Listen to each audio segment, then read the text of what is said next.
지방세 등 1,000만 원 이상 1년 넘게 내지 않은 고액 상습 체납자 명단이 공개됐습니다.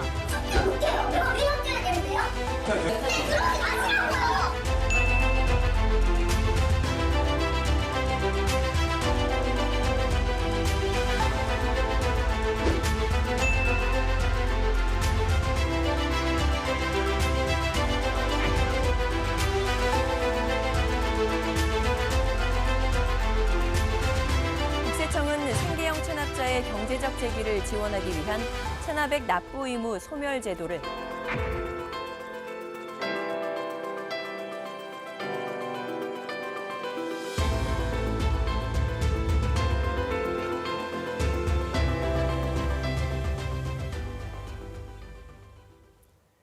국세 체납자가 134만 명, 그리고 과태료 과징금 등 국세 외 수입 체납자가 무려 424만 명이라고 합니다. 이들의 실태를 확인하고 130조 원에 달하는 체납액을 체계적으로 관리하기 위한 조직, 체납관리단이 드디어 지난 8일 본격 출범했습니다. 자세한 내용 알아보도록 하겠습니다. 손수호 변호사 옆에 나와 계십니다. 어서 오세요. 네, 안녕하세요. 네. 임광현 국세청장이 지난 8일 수요일 출범식이었죠. 네, 거기서 체납관리단, 미납된 세금을 걷어들이는 것 이상의 효과가 있다고 얘기를 했는데 일석오조 효과라고 얘기했어요. 우리 네. 일석삼조까지는 많이 들어봤는데 네. 일석오조는 조금 놀라운 숫자입니다. 그렇습니다. 어떤 의미일까요? 네, 실제로 그렇게 운용되기를 바라면서요. 네. 네, 기대가 굉장히 큰데 네. 국세청이 보도자료도 배포를 했거든요. 당시 내용을 보면은요. 전국 133개 세무서에 체납관리단을 만들겠다, 그래서 시작하겠다라는 이야기입니다. 네. 이게 국세도 있고 국세 외 수입도 있거든요. 네. 이제 국세는 뭐 다 추가 설명이 필요 없을 것 같고요. 또 국세 외 수입은 과태료, 과징금 이런 것들이 있습니다. 네. 그래서 이거를 다 국세청에서 일원화 해가지고 실태 확인을 한 다음에 적극적으로 징수하겠다라는 것인데요. 지금 국세 체납자의 규모가 생각보다 엄청납니다. 엄청나게 많더라고요. 네. 134만 명. 네. 그리고 국세 외수입 체납자는 훨씬 많아요. 무려. 424만 명이다.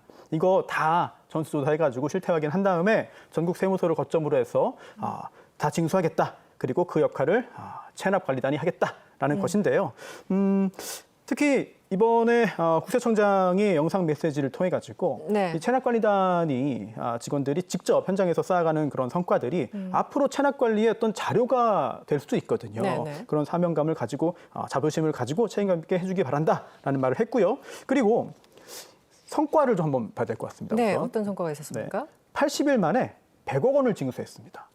네. 석 달도 안 돼서요? 그렇습니다. 이거 엄청난 성과인데 네. 500명의 체납관리단이 80일 동안에 무려 3만 6천여 건의 이제 전화 또 방문 실태 조사를 통해서 네. 100억 원에 가까운 99억 7,700만 원 가량을 징수했는데 대단하군요. 네네. 네. 이런 걸 보면 좀 적극적으로 더 진행한다면 이 세수 확보 성과가 더 커지지 않겠느냐라는 생각도 할 수 있겠죠.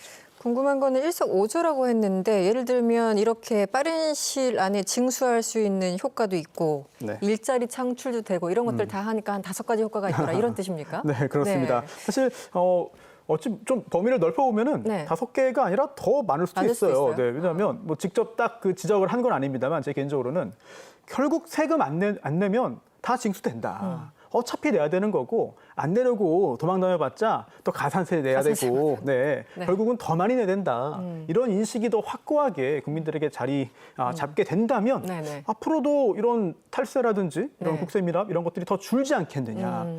이번 계기를 통해서 네. 일석오조 또는 그 이상의 이상이 될 효과가 수 있다. 네, 나오기를 네, 기다리겠습니다. 일종의 시범 케이스가 될 수도 있겠군요.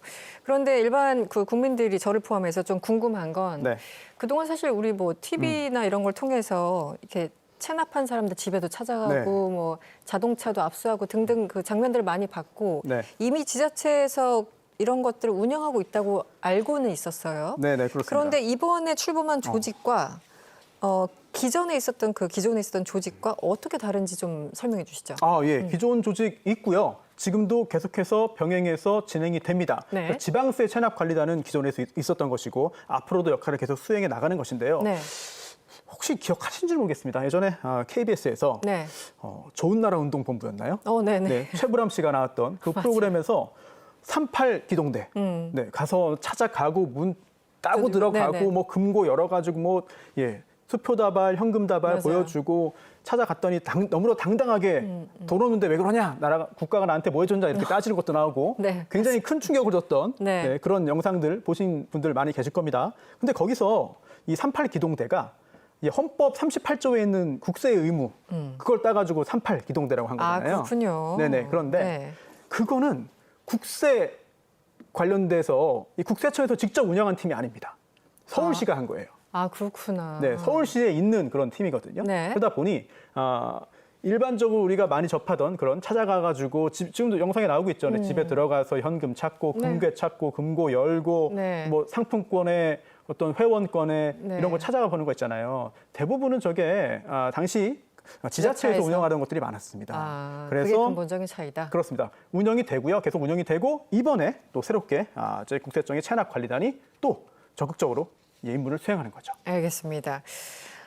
이 체납관리단 과거 이재명 대통령이 성남시장과 경기도지사 재임 당시 미납된 지방세 징수를 위해서 운영했던 것으로 기억하는데요. 경기도지사 시절 영상 보고 이야기 이어가겠습니다.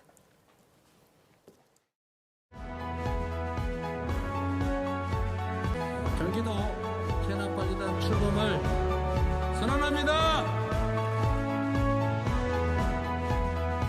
이렇게 방치되어 있는 경기도에서 세금을 체납을 한 사람이 몇 명인지 아십니까? 487만 명이에요. 상상이 됩니까? 경기도 인구가 1,340만쯤 되는데 장부 정리부터 해야 됩니다. 여러분이 각 집집에 가봤더니 저기 이사 가버린 분도 있고 해외로 이민 간 사람도 있어요. 가끔씩은 보니까 돌아가신 분도 있어요. 그러면 장부에서 지워야죠. 가봤더니 도저히 먹고 살 게 갑갑할 정도로 어려워요. 그것도 정리하고 그걸로 끝낼 게 아니고 복지 정책들을 혜택 받을 수 있도록 연결해 줘야죠. 가봤더니 잘 챙겨서 충분히 낼 능력이 돼요. 바로 여러분 뒤에서 대기하고 있는 압수수색조, 가택수색팀 이런 데가 바로 가서 딱지 붙이고 해외여행 맨날 호가여행 다니면 출국 금지시키고 이렇게 해서 다 낼 수 있게 해야 됩니다. 네, 지금 보신 영상은 이재명 대통령 경기도지사 시절 당시의 내용이었습니다. 변호사님이 이 성남시 그리고 경기도에서 이 체납 관리단을 운영했을 때 네. 성과가 상당히 있었습니까? 어땠습니까? 그렇습니다. 네. 당시 성남시에서도요, 이 소액 체납자 전수 실태 조사를 했고요. 이 조사반이 징수한 게 100억 원을 넘었거든요. 당시에요? 네, 상당한 성과를 냈죠. 네. 그리고 조금 전에 이재명 대통령이 당시 지사 시절이죠. 그때 했던 영상인데 네. 중요한 부분이 좀 있는 것 같아요. 어떤 거죠? 우선 네. 악질적인, 고의적인 돈 많이 벌었는데 세금 내기 싫어가지고 빼돌린 탈세범도 있고 그리고 또 표현이 좀 약간 좀 어색할 수 있습니다만 일종의 생계형 체납자도 있지 않겠냐. 네, 네, 못 내신 분들과 네. 안 내신 분들은 좀 구분을 해야 되긴 하죠. 네네. 네. 열심히 생활을 했지만 의도치 않은 결과가 발생해서 내고 싶지만 내지 못하는 경우도 분명히 있을 거거든요. 네, 네. 이런 것들을 나누어서 대처해야 된다. 굉장히 중요해 보이고요. 그리고 또 이렇게 나누어서 대처할 때 또 중요한 것 중에 하나가 이런 일종의 생계형 체납자들에게는 어찌 보면 세금을 강제로 내라고 하고 세금을 가져가는 게 능사가 아니라 네. 그와 함께 오히려 또는 그 전에 이제 복지와의 연결을 통해서 해결하는 것이 네. 사회 전체의 복리를 볼 때는 더 좋은 거 아니냐라는 네. 취지의 이야기 굉장히 좀 귀에 와 닿는 것 같고요. 네. 그리고 아까 서울시의 38 기동대 얘기도 했습니다만 지금도 이제 성남시도 움직인 거잖아요. 이런 것들 보면 각 지자체가 열심히 움직이고 있다. 다만 그것만으로는 충분하지 않기 때문에 네네. 이번에 국세 체납관리단을 네. 이제 만들어가지고 네. 본격적으로 다시 한번 더 열심히 해보자라는 취지로 이해됩니다. 네, 지자체에서 하던 거 그대로 하고 다만 이제 국세청 차원에서 조금 더 조율된 말 그대로 조직을 만들어서 엄격하게 관리하겠다라는 취지. 그런데 지금 아까 말씀하신 것처럼 저도 숫자를 보면서 놀랐지만 체납자가 뭐 134만 명이고 국세 외에는 더 심하고요. 그래서 기본적으로 조단이지 않습니까? 130조 원 정도 된다고 하는데 이게 대략적으로 숫자를 조금 더 분석을 해주시면 어떨까요? 네. 사실 이 액수가 좀 어마어마해요. 그래서 급여 생활, 평범한 급여 생활자나 사업소득자들이 볼 때는 너무 규모가 크기 때문에 아니 나 말고 세금을 이렇게 안 내고 있어? 아니 나는 열심히 내는데 도대체 누가 이렇게 안 내는 거야? 라는 그러니까요. 생각을 하게 되죠. 네, 네. 지금 체납자 추이를 좀 보면은요. 작년에 133.8만 명이었는데 늘어나고 있네요. 2021년에 127만 명 가량이었는데 많이 늘었죠. 체납자의 수 자체가 네. 뭐 경기를 반영하는 것이 아니냐는 생각이 들고요. 그리고 체납액 역시 이제 114조 원인데요. 작년 기준으로 네. 2021년 보면은 100조에 약간 미치지 못했거든요. 네네. 이거 역시 계속해서 증가하고 있다. 그렇다면 체납자와 체납액이 이렇게 늘고 있는 상황이라면 그냥 둘 수 있는 건 아니지 않느냐. 네. 그 중에서 고의적인 그리고 범죄로 볼 수 있는 그런 경우에는 적극적으로 징수에 나서야 되고 그게 국가 또 지자체의 책무가 아닐까라는 생각도 듭니다. 아까도 변호사님도 말씀을 해주셨지만 이게 자료화면에도 이미 나갔습니다만 돈을 쌓아놓고 네. 있어요. 쌓아놓고 있는데 안 내요. 네. 그럼 고의로 네. 국가가 나에게 해준 게 뭐 있어. 모든 국민들이 네. 그렇게 따지면 다 그런 얘기를 하겠죠. 그런데 이렇게 돈이 있어도 세금을 내지 않고 버티는 사람들의 마음은 버티면 안 낼 수 있다? 뭐 나라에서 깎아줬습니까? 어떻게 계속 버틸 수가 있는 거죠? 저희 같은 평범한 사람들은 사람들은 생각을- 이해가 안 되죠. 그렇죠. 네, 그리고 이성원 앵커도 아마도 잘 이해를 못할 것 같아요. 그렇죠. 네. 그리고 이 방송 보시는 대다수의 시청자분들 역시 네. 도대체 어떻게 그런 일이 있을 수 있냐 네, 네. 이해가 잘 안 되잖아요. 우리 엄청 죄 짓는 것 같아가지고 못 견디는데. 맞습니다. 네. 실제로 깜빡하고 며칠 늦어지거나 아니면 오늘까지였는데 안 낸 게 발견되면은 정말 화들짝 놀래가지고 그렇죠. 바로 처리를 합니다. 네네. 대부분의 경우에 네. 많은 국민들이. 그런데 두 가지로 또 이것도 나눠서 볼 수 있을 것 같아요. 첫 번째는 애초에 세금을 내지 않으려고 작정한 사람들이 있습니다. 그래서 처음부터. 회사를 만들어서 네. 꼬리 자르기를 하고 아. 세금을 내지 않고 이익만 취한 다음에 딱 잘라버리고 나는 모르겠다라고 하려는 애초부터 고의적으로 계획을 한 탈세가 있어요. 뭐 페이퍼 컴페니를 만든다던가 이렇게 비용 처리한다던가 맞습니다. 이렇게. 네, 그런 수법들이 있고요. 네. 또한 두 번째는 살다 보니 아까운 거예요. 너무 아깝다. 네. 아니 이거 내가 안 내도 우리나라 돌아가는 것 같은데 네. 이거 굳이 내가 내야 돼? 그리고 아니 옆에 어제 만난 김 사장, 뭐 그저께 만난 이 사장도 다안 냈다던데? 이러저러한 방법해가지고 빼돌렸다는데 어. 나도 그렇게 되는 거 아니야? 아니 노는 친척들 다 직원으로 등록해가지고 급여 주고 했다는데 뭐 그 정도는 다 하는 거 아니야? 이렇게 해서 생긴 탈세들도 많이 있는 것이고요. 네, 네. 또는 가공 매출도 있고, 가공 매출. 네네 다양한 방식들이 있는데 네. 그런데요. 이 현장에 가서 집에 들어가가지고 은닉한 재산 찾는 거 지금 계속 화면도 나왔잖아요. 네네. 저게 생각보다 아주 규모가 크질 않습니다. 왜냐하면 네. 오히려 세금을 찾기 위해서는 해야 되는 게 뭐냐면 뭐 명의 신탁을 한 재산, 네, 명의를 돌려놔서 숨겨놓은 재산 이런 걸 네. 찾아야 되고요. 네. 또는 이제 사회행위 취소 소송이라고 하죠. 채권자 취소권을 행사해가지고 네. 소송을 통해서 재산을 돌려받는다든지 아. 또는 국세관서가 볼 때는 이제 세무관서가 볼 때는 분명히 이거는 세금이 정당하고 우리가 받아야 되는데 또 납세자 입장에서 볼 때는 그게 아니라고 생각하는 경우가 있어요. 네. 너무 과하다. 네. 또는 이거 법에 따라서 볼 때 낼 세금 아니다. 또는 액수가 틀렸다. 결국 소송으로 가는 경우도 있거든요. 네. 그런 소송을 잘 수행해서 이겨야 또 세금을 받을 수 있기 때문에 어찌 보면은 눈에는 보이지 않지만 그런 작업들이 훨씬 더 중요하고 네. 또 이번에 역시 정부가 추진하는 것도 그런 쪽으로도 많이 초점이 맞춰진 것 같습니다. 네, 한마디로 금융 기술을 이용한 사람들이 늘고 있다 이런 말씀까지 들었고요. 이렇게 세금을 낼 능력이 있음에도 불구하고 세금을 내지 않는 사람들이 꽤 있기 때문에 뭐 드라마까지 나왔던 게 아닌가 싶습니다. 이 대통령은 인력을 많이 동원해서라도 조세 정의를 실현하라는 주문을 한 바 있죠. 저희들 영상 준비했습니다. 체납관리단은 지금 몇 명 채용하기로 했고 현재 몇 명 채용했어요?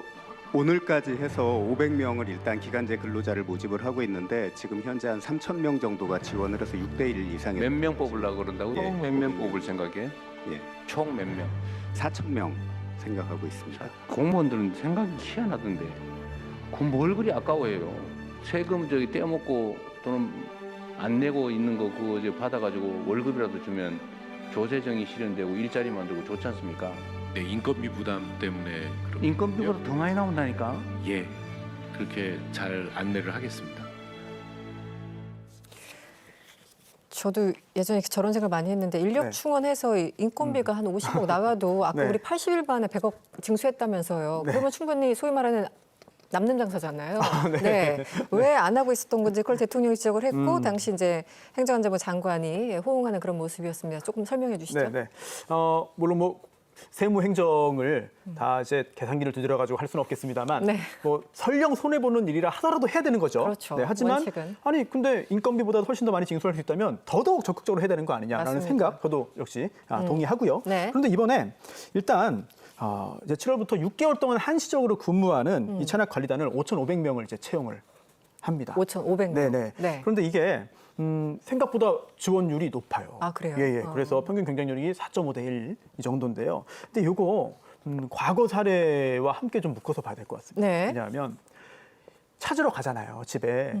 우리가 영상에 볼 때는 뭐 쉽게 하는 것 같습니다만 엄청 어렵습니다. 그래서 경찰 동원해가지고 문 열고 강제로 개문하고 들어가는 경우도 있고 또는 폭행당하는 경우도 아, 있고 그럼요. 또는 네. 모욕을 당하는 경우 욕설을 듣는 경우가 있고 네. 밤길 조심하라는 협박을 받는 경우도 있고 굉장히 어려운 일이에요. 네네. 그러다 보니까 각 지자체에서 기존 공무원들이 이걸 하기 싫어합니다. 그럼요. 네, 네. 그러다 보니 새롭게 이제 뽑아서 기간제로도 뽑고 막 그랬었거든요. 별도 조직이 된 거죠. 또 이번에도 단순히 경쟁률이 꽤 높았고 또 적극적으로 운영되는 걸 넘어서 처우를 좀 어느 정도 네. 예, 합리적으로 해주고 그럼요. 또 그래서 네. 사명감과 책임감을 가지고 적극적으로 움직일 수 있게 한다면 글쎄요 새로운 시도로 자리를 잡을 수 있지 않을까라는 개인적인 기대도 됩니다. 네, 상당한 또 교육도 필요할 테고 스킬도 필요할 테고 이 전담으로 하셨던 분들 보면은 이게 굉장한 노하우가 필요하고 네. 상대방을 설득하는 것 그리고 위험에서 빠져나오는 그 모든 물리적인 순간까지 많은 교육도 필요하고 또 안전해야 되기 때문에 시간도 또 필요해 보입니다.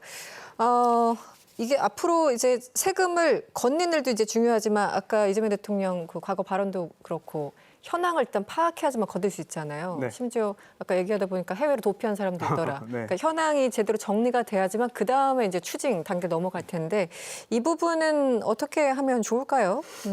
거주 네. 실태 뭐 확인 이런 것들 좀 필요해 보입니다. 맞습니다. 예, 네. 법령에 따라서 그런 적극적인 조치를 해야 되고 네. 그리고 만약에 거주하지 않는 게 확인된다면은 또 그에 따라서 제2차, 3차 조치를 좀 취해야 되는 것이고요. 그리고 얘기가 조금씩 나오고 있는 게 네. 이제 좀 AI 시대잖아요. 아, 그렇죠. 네, AI 네. 동원해가지고 네. 좀 체계적으로 과학적으로 찾을 수 있지 않겠느냐 이런 이야기. 네. 고속도로 이제 하이패스에서 맞아요. 요금 네. 안 낸 사례들 네. 이제 AI 통해 가지고 굉장히 적극적으로 많이 잡아내고 있거든요. 네. 이런 것도 뭐 직접 연결될지 모르겠습니다만 아마 국세청에도 여러 가지 고민들을 하고 아마 지금도 준비하고 있지 않을까 생각됩니다. 네, 지금 도로공사에서는 AI를 충분히 활용하고 있기 때문에 우리 세금 징수에서도 이를 활용하자라는 그런 지적이 나오고 있습니다. 네, 오늘 말씀 잘 들었고요. 지금까지 손수호 변호사와 함께했습니다. 오늘 고맙습니다. 네, 고맙습니다. 아